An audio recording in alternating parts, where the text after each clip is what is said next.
Planning for retirement can be stressful, especially if you're thinking of retiring early, because that dream of early retirement can mean years of saving and making sacrifices.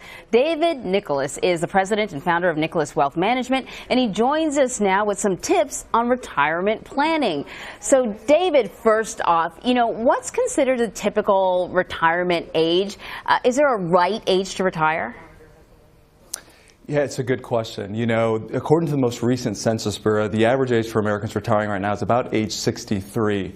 But in regards to how Social Security works and Medicare, 63 would actually be considered pretty early for retirement. So you asked the question, David, is there a right age to retire? Really, it's when you have enough retirement income to last you for the rest of your life. So that's going to vary based on each individual.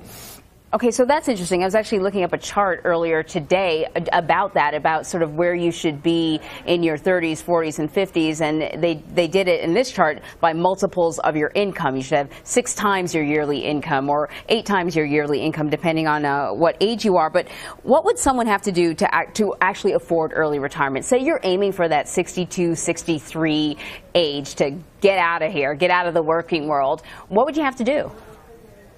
Yeah, I can tell you, it has more to do with your savings than what rate of return that you'll get. If anyone wants to retire early, I would encourage them to make sure you're putting away at least 15 to 20% of your income per year towards your retirement savings.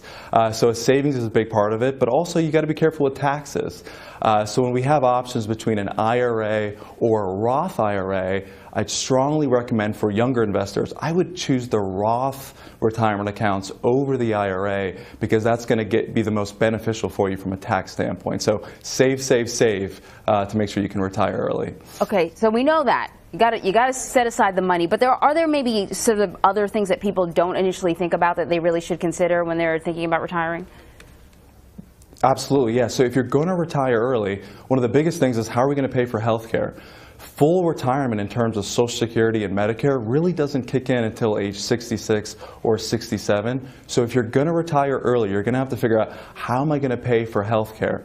The other thing is longevity. If you're going to retire at, say, 60 or 62, you could have 25, 30, even 40 years in retirement. So you got to make sure, number one, you're going to be able to have the income that can last you. But number two, you have to make sure you're not taking too much risk in your portfolio because you don't want to be in a situation to where you take a big loss early in retirement that would then make it easier for you to run out of money earlier.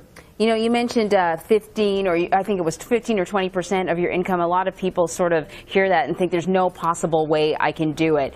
Is it doable? It is, but I'll tell you, it's become harder and harder because most people retiring today, they don't have a pension. And without having that extra stream of retirement income, it's tough. But I can tell you, the more that you save, the more that you put away, it's absolutely doable. But you're going to want to consider maybe, pushing off pulling from your Social Security until 68, 69, 70. That way hey, no matter what happens, I'm still going to have that Social Security benefit paid to me for as long as I live. All right, that's all really good bits of advice. You take the money out of your paycheck before you even see it. Doesn't hurt as much.